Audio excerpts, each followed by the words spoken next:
What's going on, guys? Zuko back with another War Within video. This is a big one. We're getting into the tier lists finally. I don't know if it's finally is the right word, but we're heading into season 3 in a month or so, and I'm gonna start doing my healing tier list right now. Here's what I want to say about this tier list right here. This is really important, okay? This first tier list that we're doing, this is about the new tier set bonuses. This is about how fun and interesting they are. This is about whether they change your gameplay. It's not just about whether or not they're powerful. That is a factor that is factoring into it, but the reality is I'm doing this first video primarily about whether the gameplay is fun, is interesting, and we've got the rankings here, whether or not this is something you could actually pick up.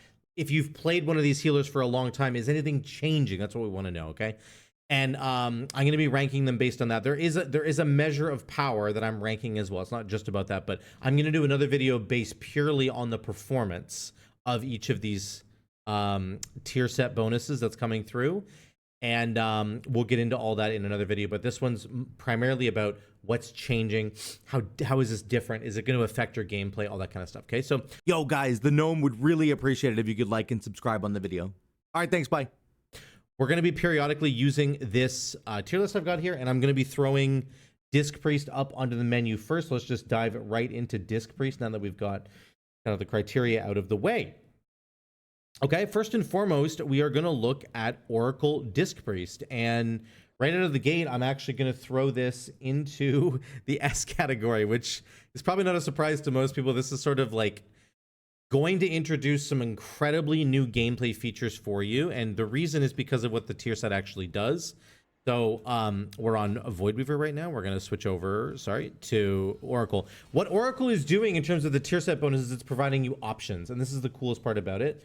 This is the coolest reason why it's at the top of the list, is because you now are going to have access to potentially 2 entirely new builds, which is awesome. So here it is here. The first Bolt of Penance does a bunch of extra damage or healing. It's the 4-piece that you want. Casting Premonition of Piety or Solace gives you 2 stacks of Premonition of Insight. If you don't know what those are, basically the first Premonition of Insight, gives you cooldown reduction on whatever ability you want. So now you can use that on things like Penance or Power Word Shield or both to have some incredibly fun and interesting and cool combos with things like Wheel and Woe, for example. You could just go full shadow build, and you could pump a whole bunch of penances back to back to back with Dark Reprimand. Once you press Mind Blast, everything turns into like a shadowy version of itself, right? And you just go penance, penance, penance, penance, back to back to back. So this is going in the S tier category because the amount of like gameplay options that it opens up for you is astronomical. It's huge. It's awesome. It's interesting. Getting cooldown reduction all the time is usually completely overpowered and something Blizzard tends to avoid, but this is something that you can do with this build now. For example, I'm going to have my penance here. I'll go into the dark side here, and then I can go like this: penance, into another penance, into another penance, into another penance, and then it's on cooldown for a second. It's like, okay, whatever, that's fine. I'll do some other stuff. And then now it's back, and we can go another Premonition, and we get more cooldown reduction. Penance, penance, into another penance. You could use it on Mind Blast to get a quicker Mind Blast window if you wanted to. There's a lot of stuff you can do there. So you could do it with Wheel and Woe, right? Where you send out your penances, and then you do a really big Power Word Shield. And then you can cool down your penance and your Power Word Shield and go back and forth. Really, there's all kinds of options, and I think it's fantastic that way. So this is going into the S tier. I think there's going to be some incredible builds that are going to develop because of the 4-piece bonus here, getting the cooldown reduction over and over and over again, and being able to push that into whatever spells are going to be the most beneficial to you at the time. You can cool down, obviously, Penance, Power Word Shield, as I said, and then Radiance is another great one. Mind Blast is another great one. So really good options, and I think it's a fantastic tier set. I think it deserves to go up there, okay? Let's look at Voidweaver now. We're going to look at the tier set bonus and what it does, and we will go from there. So Void Blast and Penance damage increased by 40%. Void Blast cast time is reduced.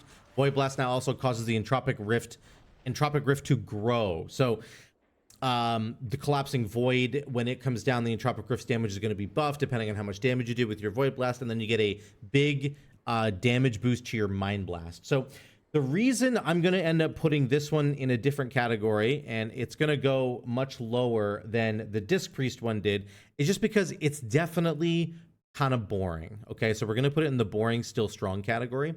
My suspicion with the Voidweaver tree is that it's going to end up being incredibly strong because you have this Mind Blast window where you're doing an incredible amount of healing and damage at the same time, but you're pumping healing every like 24 seconds, right? 21 seconds actually because of haste. And now this tier set just doubles down on everything that Voidweaver already is doing very, very well. But there's no new gameplay going on here. There's nothing interesting going on. You're just doing whatever you do already, but much, much better, okay? So you're going to have those windows where obviously, you know, get out your Radiance, and you're just going to go right into your Mind Blast, into your Mind Bender, and you could do like a Penance, and you can just blast with Void Blast, and it makes the Entropic Rift bigger, and it's going to make it explode for more at the very end. And the amount of healing you're doing is outrageous, right? So inside this window, the amount of healing you're doing is absolutely outrageous, right? Huge atonement healing there. But is this going to change your gameplay in any way? No. Is anything different from what you're doing right now? No, it's the exact same. So for that reason, I am putting this down in the boring but still strong category. When we get to the next video and we talk about performance, I'm betting in Mythic Plus, this is going to be an absolutely crazy tier set bonus for the Mythic Plus Disc Priest, and I suspect that Disc Priest might still end up near the top end of the Mythic Plus scene just because of how much power this is giving you. But again, super boring, nothing interesting going on here. It's the same old thing, okay? That is Disc Priest done and dusted. We're going to move on to Druid. Resto Druid, we're going to look first at the Keeper of the Grove tree. That's the first tier set we're going to look at. Sorry, my brain's melting here. We are going to throw Keeper of the Grove right into the S tier category. We're going to bring it right up here for the new gameplay, fun and strong. And the reason we're bringing it up here is because this introduces what I would say is sort of a brand new idea for Resto Druid, which is very, very cool. This essentially gives you a Cloudburst totem. If you played Resto Shaman, you know what I'm talking about. This basically says when you cast a Tree of Life or Convoke, you're going to summon a Dryad. The Dryad's going to cast Tranquility and Regrowth on one ally, and it's going to do a crazy amount of healing. Now, when the Dryad is active, whatever other healing that you do while the Dryad is active is going to then be stored inside your next 2 Swiftmens that you're sending out there, okay? And those Swiftmens are going to do crazy damage, or crazy healing, sorry, and they're going to kind of burst and heal everybody based on how much healing you did before. So it's kind of got that Cloudburst effect. So again, the coolest part about this, the reason why this is going up into the highest category, in my opinion, is because you can proc this via Tree of Life or Convoke. And what you can end up doing is you can take a 1-minute Convoke because of Cenarian's guidance. You have this every 1 minute, and then you can take Reforestation, and you can trigger this via Reforestation because Reforestation gives you Tree of Life, Incarnate Tree of Life. And you could even take like Potent Enchantments if you wanted to get 3 extra seconds. It's probably worth it actually. But anyway, yeah. The other talent you probably have to take, I would say, is Prosperity. And I think most people were taking this anyway, but this kind of opens up this whole build for you. And you have 2 ways of proccing this, which is very, very, very cool, and I like it a lot. And again, number 1 is going to be the Convoke. So I'll show you, I'm going to get my Dryad out here. We're going to go Convoke right now. And then my Dryad is storing up all the healing that I'm doing right now. Okay. So there's that. I'm going to do this. That was my first Swiftman. And then we'll do another one. I'll do this over here. I'm getting the cooldown on Swiftman back as well. So my next Swiftman is actually going to give me an Incarn. Watch this. Boom, I'm in a tree form, and then I'm going to go crazy with healing. And all the healing I'm doing right now is going into my Dryad, okay? Very, very important. And then that's it there. We'll look at the end here. But you can see, look at the healing that the Dryad is doing. I'm not even doing any of this. The Dryad did 8.4 million with it's like burst healing from the Swiftman. When I press Swiftman, this is the Cloudburst totem, the Dryad's favorite. That's the Cloudburst totem. The Tranquility from the Dryad was 20% of my healing right there. There's a Regrowth here. There was another one from the Dryad right there. I didn't hit very hard, but the Tranquility hit hard, and the Dryad's favor, Swiftman healing, hit really hard as well. So This is very, very cool, and it does change your talents, in my opinion, in terms of what you want to be doing. I think very realistically, whether you're in 5-man content or in a raid, you're going to want to take things like Tranquility with Dream's Day, because first of all, Tranquility is just an amazing spell now. They buffed all the major spells. This is a very good spell now. Getting 20 seconds off the cooldown of your Convoke and your Swiftmen's, your double Swiftmen, is going to be completely ridiculous, right? I Swiftmen here and I Swiftmen again, and then I Convoke. I'll get my Dryad out, and then I'm going to Trank, and I get part of my Swift. Look at my Swiftmen. Look at my Swiftmen's come back. I just got both charges of my Swiftmen back, and then I can proc Tree of Life. Did you see how this works? Like, this is crazy. The synergy here is absolutely bonkers. So you can get the Dryad out, and then you can get another Dryad out while that Dryad is out, and you can kind of double dip on the Swiftmen if you wanted to do it that way. I don't even think you're going to need to, but you can, is what I'm saying. And I love the way that this is kind of designed. I love the way that it's set up. I think it provides you with some incredibly cool healing options, some incredibly good burst healing options. So you have really good things to cover you in either Mythic Plus or in Raid. And I mean, just getting the proc of Tranquility from the Dryad in Raid is going to be absolutely disgusting. So I love this. I love this. I think you, again, there's a couple times I think you need to take, you probably need to take Prosperity. I think you probably also want to take Renewing Surge to get the cooldown of Swiftmen down so you can get another Reforestation proc, so you can get another Dryad, right? That's how it kind of works. Excuse me. Really enjoy this. I'm really liking what I'm seeing from Resto Druid. I was talking about this on stream, but this might end up becoming one of my main healers because this looks really, really cool. Either way, this goes into the S tier category at the very top. I'm actually going to put it above the Druid or the Disc Priest one because I think it's actually way cooler, okay? Now, let's switch gears and we're going to talk about Wildstalker. We're going to move this over here. Wildstalker is cool. There's nothing wrong with it. But unfortunately, in my opinion, I think that Wildstalker just deserves to go into this boring category again. I think the Wildstalker one, again, is going to be very, very strong, but I think it's super boring. So let's look at what it does really quickly. Basically, it just says your symbiotic blooms are going to bloom more often. And when they bloom, they have a chance to explode in the AoE bursting growth explosion, which is fantastic.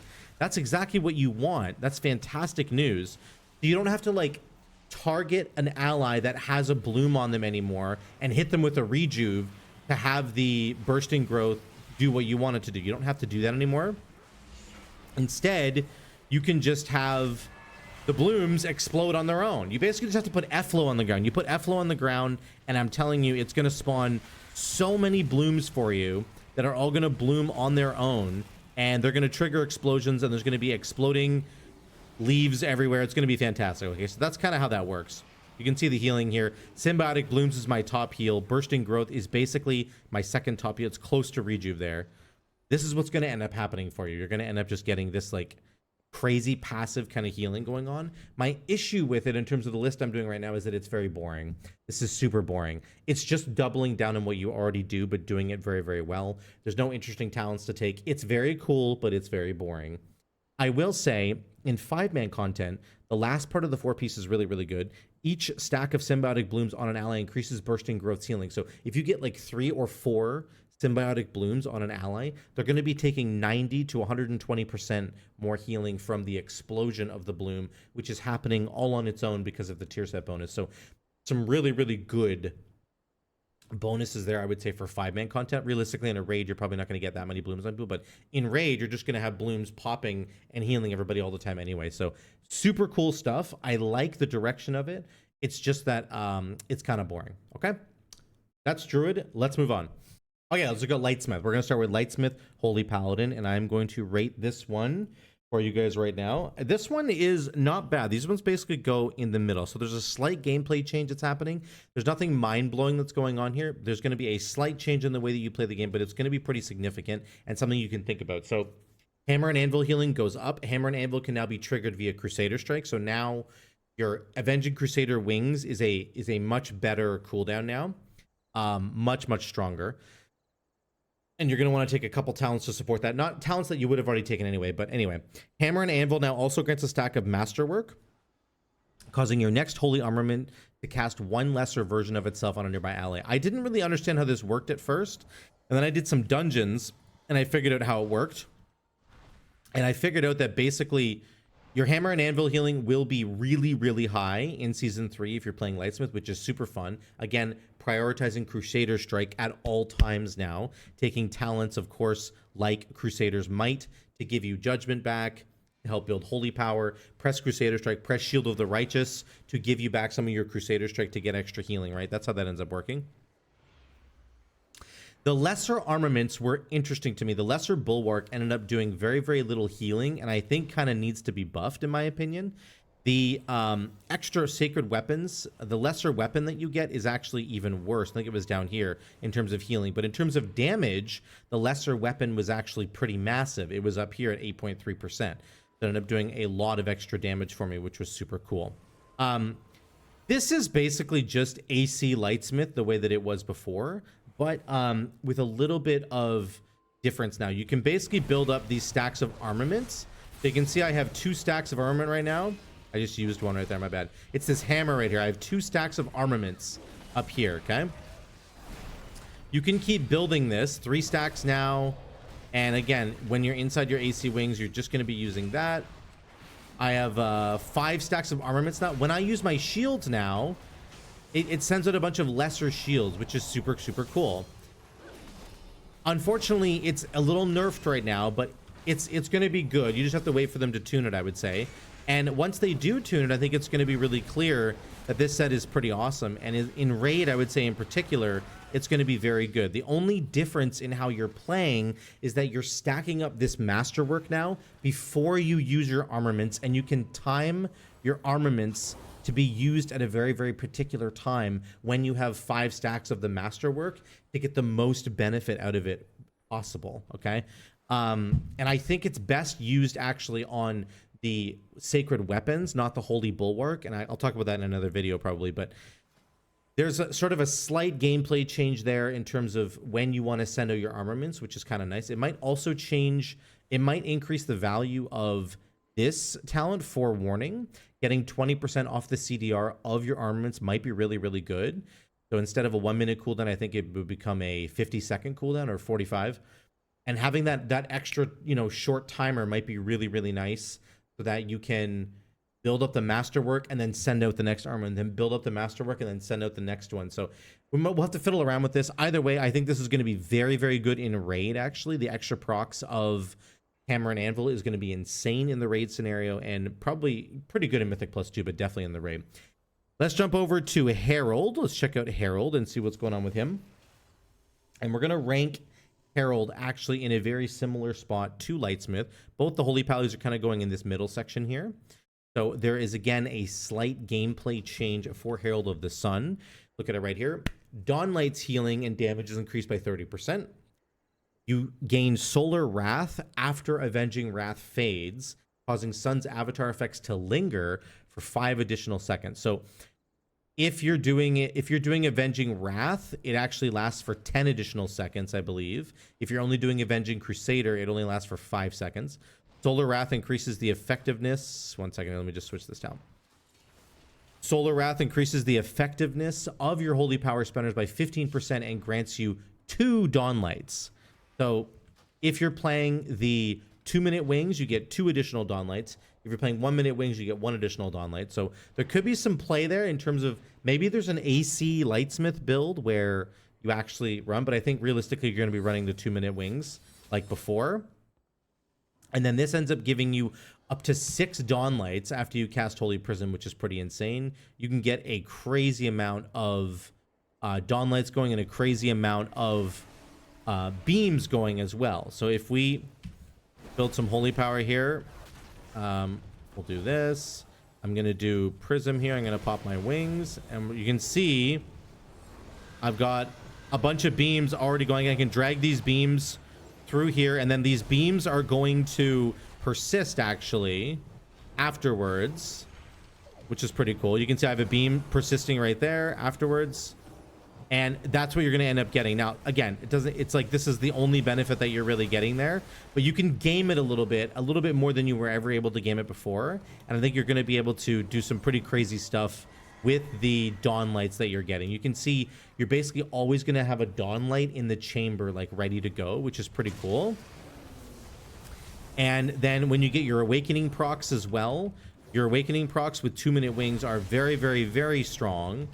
And they're going to represent an enormous amount of extra healing that you're able to do. Timing them really, really well with your Holy Prism is going to be a must if you want to get the absolute maximum benefit out of the extra duration of the beams that you're getting. You're basically just getting super, super long beam uptime, which means you're going to want to be dragging it through all of your allies, dragging it through your enemies to get extra damage, all that kind of stuff. So it's a slight change in terms of the timing of when you're going to want to be using your Holy Prism. You have to be really careful, I would say, about your Holy Prism and when you want to use it to make sure you maximize your Dawn Light uptime there. But it's cool. It's a really cool one. Also, your Holy Power spenders are 15% stronger, which is really, really good. Just in terms of straight up power, you can feel it when you wog somebody and they just go right to full health. It's just amazing. So slight gameplay change, probably very, very powerful, especially in a raid environment. Yeah, but it kind of goes down on this because there isn't like a massive new gameplay feature that you're getting. Okay, that is Paladin. Let's move forward here. Okay, we're back on Priest. We're on Holy Priest this time. We're going to look at Holy Priest and Archon. Now, unfortunately, Archon Holy Priest is fairly boring, but it has like one little niche that I'm going to get to here, and I'm going to talk about why it's actually kind of interesting, but it was in my boring category for a long time, and I just recently moved it up here since I started doing this video. Basically, what happens with the Archon Holy Priest tier set is that you get cooldown reduction on your Holy Power spenders, okay? So Serenity and Sanctify get cooled down every single time Halo goes out. Every time Halo is cast, which in the case of this tier set ends up happening 5 times instead of 3. Now, unfortunately, the very first Halo that you're going to do in every dungeon will only ever get the 3 Halos, because you have to have Power Surge active. Whenever you cast your Halo, you're going to get this Power Surge thing. Is that just here? Yeah, Power Surge is right there. So whenever you cast Halo, you get this Power Surge thing, but it doesn't benefit you on the first time around. It's fine. It doesn't really matter. The point is, you're cooling down your Holy Words, which gives this a little bit of interesting flavor compared to some of the other tier sets. But on the whole, this is very, very boring. All you're getting is 2 additional Halos, and then all the talents on the tree are getting buffed. Like Resonant Energy is getting buffed, which is nice, but again, it's just whatever. And then, of course, you're getting 2 additional Halos, which is kind of cool. This, to me, is absolutely one of the more boring ones, but it has it's slightly saved by the fact that you can cool down your Holy Word. So we're going to spend our Holy Word here. This and this. I'm going to spend my Holy Words again. And then I'm going to press Halo, and you're going to watch the numbers. 40 seconds on both of these. 29, 28, 33. Okay, we can cool it down a little bit more. 25, 21. Halo's going to go out again. It cools it down again. So more cooldown reduction, which is very, very nice. We got our Serenity back, and then we got our Sanctify back. So you kind of get like a mini apotheosis, let's say. And, of course, getting 5 Halos is going to trigger 5 manifested powers whenever we do get the 5 Halos, which is not going to be right now. So you could definitely run a Trail of Light build with Resonant Words and Lightweaver. I think the Lightweaver build is obvious, right? Obvious shoe-in for this hero tree, but it kind of doubles down on that now because you end up getting those extra Halos, which are triggering the extra instant flash shields that you're going to end up getting. So now we've built up this energy that we were talking about before. Actually, no, I didn't even do it right, did I? I messed it up again. But anyway, you're going to get cooldown reduction. It's going to be really cool. Your Halo is going to be even stronger than it was before, which is awesome. But is it fun? Is it exciting? In my opinion, no. It's just powerful. And again, if you think that that's fun and exciting, I understand what you're saying. I applaud you, but I just don't think it's really that fun or exciting to get 2 extra Halos. It's like, whoop-de-doo, I got 2 extra Halos. You do get the cooldown reduction. That's the only part of this tier set that I'm saying is really cool, is the cooldown reduction. But otherwise, I think that it's going to be pretty boring at the end of the day. Yes, Halo's going to hit really hard. Yes, your Holy Words are going to be coming back to you a little bit more quickly, but it's not the craziest thing ever, okay? Now, let's move on to one of my absolute favorite, Oracle Holy Priest. I think deserves to go right up here. It's so incredibly cool. You can see a pattern developing here. Both Oracle Holy and Oracle Disc are way up here at the top. The reason for that is because of what the Oracle Holy Priest tree is doing. Look at this tier set bonus. Prayer of Mending heals your target for 2 million. It's 2 million healing on your Prayer of Mending. Casting Premonition of Piety or Premonition of Souls grants 2 stacks of Premonition of Insight. Again, this is the cooldown reduction one. Now, for Oracle Disc Priest, this lets you cool down like Penance or Power Word Shield. For Oracle Holy Priest, you can cool down your Prayer of Mending. And this is so significant because Prayer of Mending now has an upfront heal of 2 million. And you can just spam Prayer of Mendings now. And if you take these talents on the right-hand side of the tree, especially Epiphany, you can cool down your Prayer of Mending and get it back again. And they changed the wording of Epiphany. It basically says your holy words have a chance to cause your next Prayer of Mending to ignore its cooldown. So it doesn't matter whether your Prayer of Mending is coming off cooldown or not. It doesn't matter when it happens. Getting this buff is really, really, really good. And I'm going to show you what it looks like. So this needs to go over here. This needs to go up here. Okay. So I have my insight right now, and we can see the healing of this. I started with some damage. And then I'm going to go. I already got one back. Now I'm going to Premonition. Palm, palm, palm, palm, palm. That's 5 palms that I just sent out, by the way. Very, very cool. So number 1, they're going to bounce around and do a bunch of healing, which is super cool. But number 2, they are also having that upfront heal, which is insane. Okay. We're going to keep doing some damage. I'm going to proc this. Okay. I have another palm. I'm going to press my Premonition again. Palm, palm, do some damage. Palm, do another palm. That's 4 palms in a row. All of those Prayer of Mendings did an upfront heal. And this is where the prompt prognosis is. That's what this is called here. Prompt prognosis is just the upfront heal from Prayer of Mending. It is disgusting. This one crit for 5.7 million health. On top of that, remember what Prayer of Mending actually does. Number 1, it puts a Power Word Shield on somebody, okay, which also gives you the movement speed boost from Body and Soul. It contributes to Answered Prayers, which is going to get us an Apotheosis proc, which is really, really good. And it's bouncing around, and now it's doing a 2 mil heal up front whenever you press it on somebody. It is like by far the most efficient spell you could ever press in your life. And now you can cool it down with Epiphany by pressing your holy words, and you can get it back. And then you're getting extra casts of it anytime you press Premonition. Premonition, there we go, palm, palm. There's another palm over there. Press a holy word, didn't get it back, that's unlucky. Press another holy word, didn't get it back, unlucky. But you can see what I'm saying here. So to me, this represents like one of the absolute best tier sets of all the healers, in my opinion, is probably this Holy Priest one, because it's so punchy. The Power Word, the Prayer of Mending, sorry, does so much healing for you. It's just incredible. I think I've had it in a key. No, I don't have a key right now.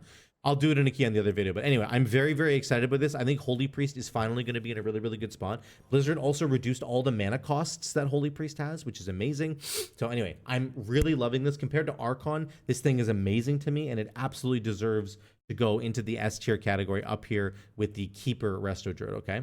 That is Priest done and dusted. Let's move on. Okay, we're moving on to Mistweaver Monk. We have first Conduit of the Celestial Mistweaver Monk. That's what we're going to rank right now.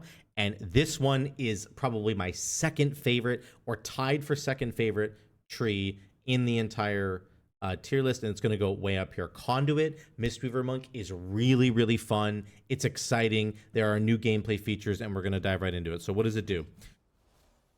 Heart of the Jade Serpent additionally triggers for 8 seconds after you cast Thunder Focus Tea. Heart of the Jade Serpent gives you 15% haste while active. Well, what's Heart of the Jade Serpent, you might ask? Well, I'm glad you asked. Shaylin's Gift calls upon Yulon to increase the cooldown recovery rate of Renewing Mist, Rising Sun Kick, Life Cocoon, and Thunder Focus Tea by 75%. Here's what this is saying right now. Shaylin's Gift causes you to proc this Heart of the Jade Serpent, which gives you massive cooldown reduction.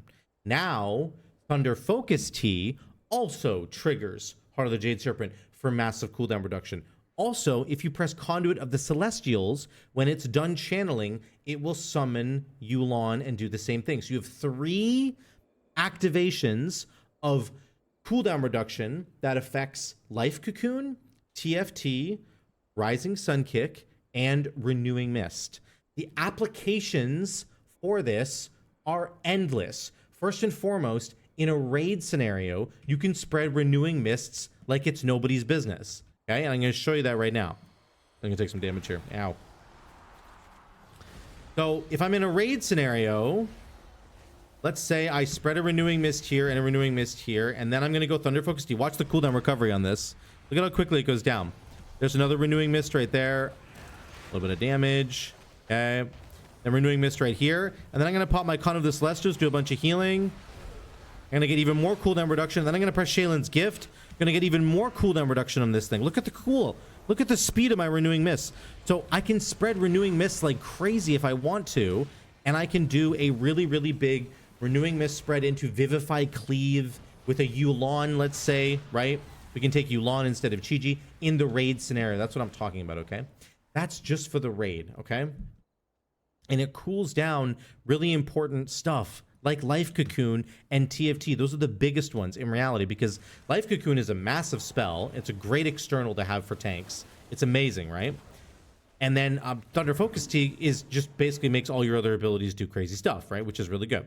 So I'll try it up here. Now we'll get into the more of a Mythic Plus application. So here I'm going to like spread Renewing Mist, yada yada, doesn't matter. I'm going to press Thunder Focus Tea here. I'm going to Life Cocoon first. Life Cocoon, Thunder Focus Tea, Rising Sun Kick. Rising Sun Kick again. Rising Sun Kick again. I'm going to pull it back. Didn't get it. That's okay. Got another Rising Sun Kick here. Good. Now, what do we have? Shaylin's Gift. Let's do Shaylin's Gift right now. Watch my Thunder Focus Tea. Thunder Focus Tea. 10, 9, 8, 7, 6. It's coming back. We're going to get it back. And then when we do, we're going to press it. Here we go. Right, that again. We're going to cool down our Rising Sun Kick.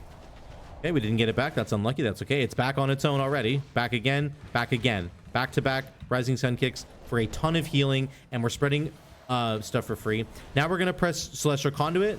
And we're going to get another cooldown reduction here on our Renewing Mists. And there's Thunder Focus Tea. It's back already. And guess what? My Life Cocoon. 6, 5, 4, 3, 2, 1. Life Cocoon number 2. Boom. There it is. I just did 2 Life Cocoons in like, I don't know what that was. That was like a minute maybe. I have 2 Life Cocoons in a minute. I'm going to die again like an idiot. My point here is simply to say the applications here are sort of endless. And I think it's important to recognize how cool this is going to end up being and what you can do by cooling down Thunder Focus Tea, Life Cocoon especially, and then in a raid scenario, cooling down Renewing Mist, cooling down Rising Sun Kick. Rising Sun Kick now gives you instant Vivifies from Vivacious. They changed what Vivification does. Vivification procs when you press Rising Sun Kick. So cooling down Rising Sun Kick, pretty good. You could literally just like Rising Sun Kick, Vivify, Rising Sun Kick, Vivify, cool it down, Rising Sun Kick, Vivify, Blackout Kick, Rising Sun Kick, Vivify. Like there's like 1,500 different combos that you can do now with this tier set bonus. And I'm very, very excited to try it out. So this goes to the very top of the list in my opinion. Okay. Let's switch to Master of Harmony. And in an absolute crazy contrast here, Master of Harmony is then going to go into the bottom section here. So here's what I'm going to say. Master of Harmony might end up being one of the strongest Mythic Plus tier set bonuses in the entire game in Season 3, but it's boring as hell. It's so bad, bro. It's so bad. Gaining Vitality has a chance to make your Tiger Palm explode in damage and AoE healing. When you press Thunder Focus Tea, you're guaranteed to have your next 2 Tiger Palms explode into a bunch of damage and healing. So again, my main point here is that strong? Is that powerful? Of course it is. But is it fun? Is it interesting? Does it change your gameplay in any way? No, it doesn't at all. Okay. Thunder Focus Tea, Rising Sun Kick, Tiger Palm. That's a juiced up Tiger Palm there. Another juiced up Tiger Palm. Then we do Blackout Kick into a Rising Sun Kick into a juiced up Tiger Palm. Boom, we've got 3 of them already. You're going to see how much this does. I have another Rising Sun Kick. Let's press it. Rising Sun Kick with our TFT into a Tiger Palm. Blackout Kick, get the Rising Sun Kick back. We got it back into another Tiger Palm. I can't talk right now. And then we'll get one more proc here in our Tiger Palm. It's going to explode in a bunch of healing. And then look at this. Look how much healing it does. Is it going to do a ton of healing? Of course it is. Does that mean that it's like a really good, well-designed tier bonus? No, in my opinion, no. I think this is incredibly boring. But it's probably quite strong. So that's why it's going into this category here. It's going into the boring but still strong category, okay? So it's a complete contrast from the other Mistweaver one, which is, of course, you know, very exciting, new gameplay features, lots of healing, but mostly it's just the flexibility that this Conduit one offers you versus the zero flexibility that is offered by the Harmony one. It's just such a contrast of styles. But again, this Harmony one is probably quite strong. Okay, moving on. Okay, Pres Evoker, next on the docket, we are going to start with the tier set bonus that, of course, buffs our Tip the Scales. This is Chrono Warden. Okay, this is the Chrono Warden one, and it's going to do a massive buff to Tip the Scales. Tip the Scales cooldown is reduced by 60 seconds, so that makes it a 1-minute cooldown. Temporal Burst causes Chrono Flames to strike one additional target and repeat more damage. That is this down here. Temporal Burst, of course, is after you press Tip the Scales. You get these extra Chrono Flames that go out, and you're going to get more of them, which is really, really cool. Unfortunately, this is quite boring in my opinion. So the only interesting thing here is that you're getting 1 minute off the cooldown of Tip the Scales. Does that mean that it's a bad tier set? No. It's a good tier set. It's going to be very, very strong. Getting a 1 minute Tip the Scales is one of the most broken things ever because Tip the Scales is just incredibly, incredibly strong when mixed with the Chrono Warden tree because of Temporal Burst. Temporal Burst gives you a Bloodlust. You get a Bloodlust, okay? So having a 1 minute Bloodlust now is completely disgusting, and it obviously supercharges your next spell, your Spirit Bloom. So in terms of your gameplay, though, nothing is really going to change. Literally nothing is changing at all. You're just doing your normal stuff the way you normally do as a Preservation Evoker. You're spreading your echoes, you're echoing some of your spells, and la-da-da, that's it. And it's cool, but it's just going to be a little bit boring, I would say, okay? But having a 1 minute Tip the Scales, like, look at it, it's already almost back. The combo now of like doing a stasis into a super powerful combo into Tip the Scales into that combo, like you're going to be able to do a ton of healing. I just think it's going to be pretty boring. That's my only real criticism here. There's not a lot going on here besides what you're already doing as Chrono Warden. You're just going to be doing more of that. Okay, let's look at Flame Shaper. Flame Shaper is actually going to be a little bit more exciting, in my opinion, and it's going to require a little bit more skill out of the player, but I do think it's going to be actually more exciting, and it's even more exciting, I think, than the Archon one. It's going to be right here. There's going to be a slight gameplay change coming into you if you're playing the Flame Shaper build, okay? Engulf stokes the inner flame, increasing your damage and healing over time by 40%. That's very strong. Increases your chance to gain Essence Burst by 50% for 12 seconds.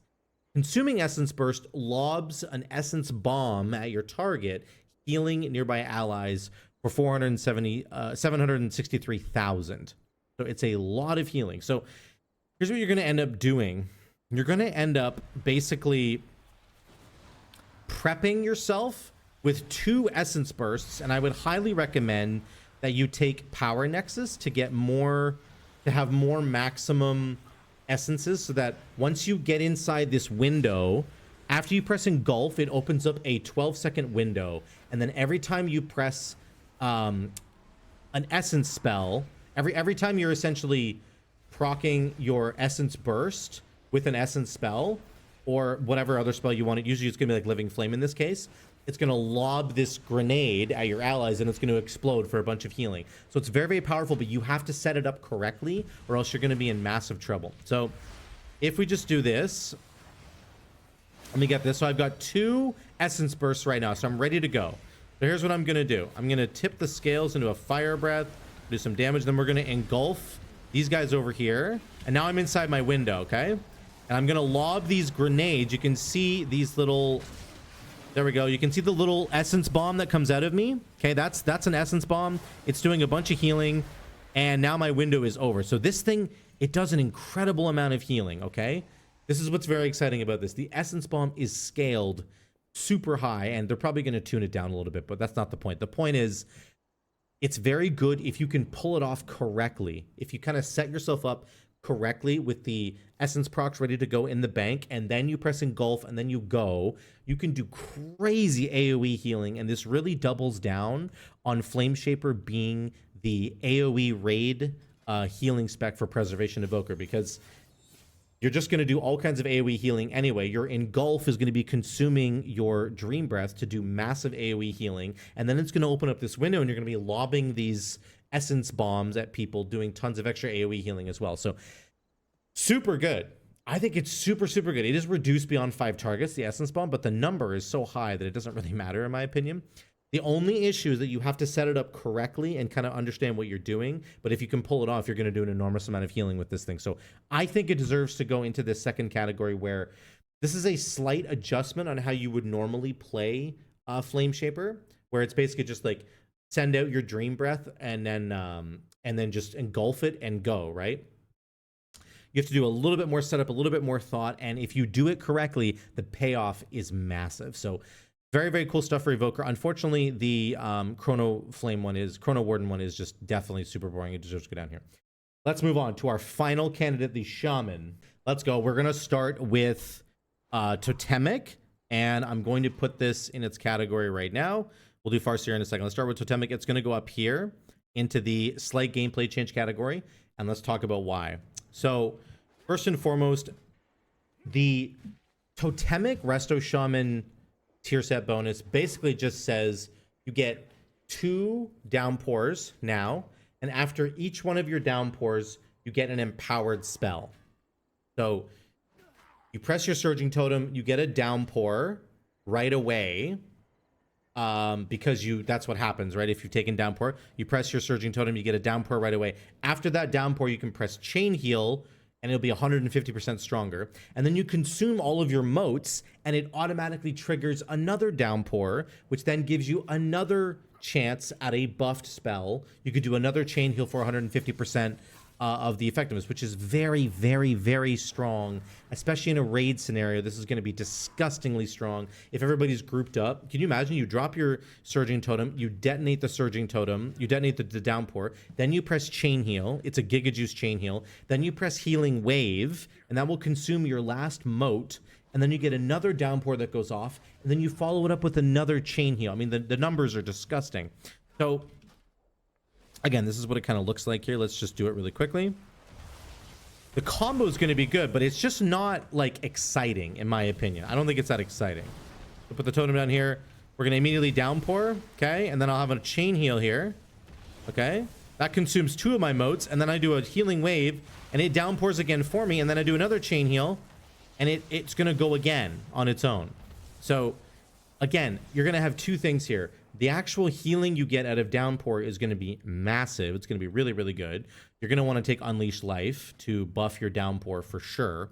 And then on top of that, these juiced up spells that you're getting, the juiced up Chain Heal is insane. It's going to be so strong. You can use you don't have to use it on Chain Heal. I'm just thinking in a raid scenario. You could use it on Healing Wave, Chain Heal, or Healing Surge. So if you need to like giga heal like a tank or something, you could Healing Surge them, and it would hit them for like 10 million probably.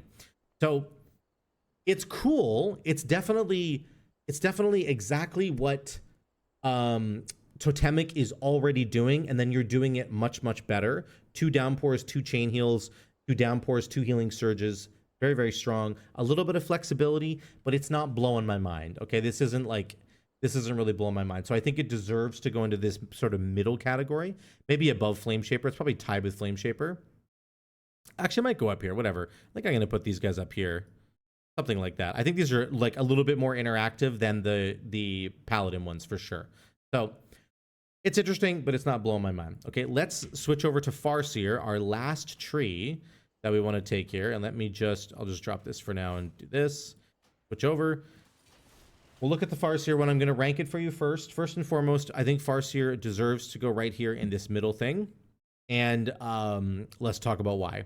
Okay, so the bonus, first of all, when you press Ancestral Swiftness, you're going to summon a Giga Chad Ancestor who's up for 15 seconds. Okay, he does more damage and more healing. And then your Ancestral Swiftness, when you press it, it also gives you a cast time reduction, a mana cost reduction, and then it increases the recharge rate of Lava Burst and Riptide. And that last part is really important. That's actually the entire reason that I'm putting this into this like mid category, is because of the Riptide cooldown reduction, okay? And that's super, super important. So what does this mean? Well, it means when you press your combo, you're going to get 3 ancestors. You get an extra ancestor now. So I'm going to press my combo. There we go. I have 3 ancestors, and they're healing everybody, which is great. I love that. They're doing damage, which is great. I'm going to get an extra Hydra bubble, which is great. But really, the most important thing is that I'm getting cooldown reduction on Riptide. And like, Zuko, why is that even good? Well, because every time we summon an ancestor, we also get cooldown reduction on Riptide. And every single time I press Riptide, it has a chance to proc Ascendance, which is super, super strong. And I am passively proccing my ancestors all the time with Riptide as well. Riptide is a very, very important spell. It gives me ancestors. It puts hots on everybody. It has a chance to proc Ascendance. It does like 15 different things, okay? When I summon my ancestors here, I'm back to 3 stacks of Riptide. I go Riptide, Riptide, Riptide. I get another one. There's my Ascendance. Boom. Get another Riptide there. Riptide, Riptide. And then I can do some big chain heals. And you can kind of like put all the healing inside of your Ascendance if you want to, which is awesome. So the synergy between the ancestors and the amount of Riptides you can get out is really, really good. In a raid scenario, you can really, there's another Ascendance proc right there. In a raid scenario, you can really spread your Riptides around. And that's going to be super helpful, obviously, just for healing people. But you also get the Deluge buff. Anytime you have people with Riptide on them, they get 15% more healing from your other spells, which is really awesome. And then again, everything I mentioned before, Riptide, of course, heals them over time. It gives them the Deluge buff. It has a chance to spawn an Ancestor. It has a chance to spawn proc Ascendance. And it's just fantastic, which is really good. So this is now a very interesting, especially in a raid scenario, I would say. This is potentially an interesting build. I don't think this is going to fight with Totemic in terms of performance. If you have allies that are all grouped up together, Totemic is just so disgusting now with double downpour, double chain heal. But this could find its place in the raid somewhere if you need like burst healing, if you need moments of serious burst healing. You pop Ascendance and you get your 3 ancestors out and you just pound everybody with those chain heals. You just go crazy and you can heal the entire raid and probably proc Ascendance multiple times inside of your Ascendance because of all the Riptides that you're casting. This also gives you mana cost reduction, which is super cool, but really it's all about the cast speed reduction is nice, but it's about those Riptides, in my opinion, that really brings this entire tier set home. I still think it's a little bit weak compared to the Totemic one, but that is what that's good for. Okay? That is my first tier list for all the healers. I'm going to do the disclaimer once again. This is not just about performance. This is primarily about, is there new, fun, and interesting gameplay elements that are being introduced by my tier set bonus? And if that's the case, then I've ranked them very highly. If they're boring because there's not very much new stuff being introduced, then I have ranked them on the lower end, okay? I will do a pure performance tier list for the healers soon. That'll be in the next couple days. Hopefully I just have to compile a bunch of Mythic Plus footage of me doing that stuff, okay? What do you guys think in the comments down below? Let me know, please. I would love to hear from all of you down there. Thank you so much again for watching. I love you guys. I'll see you in the next one.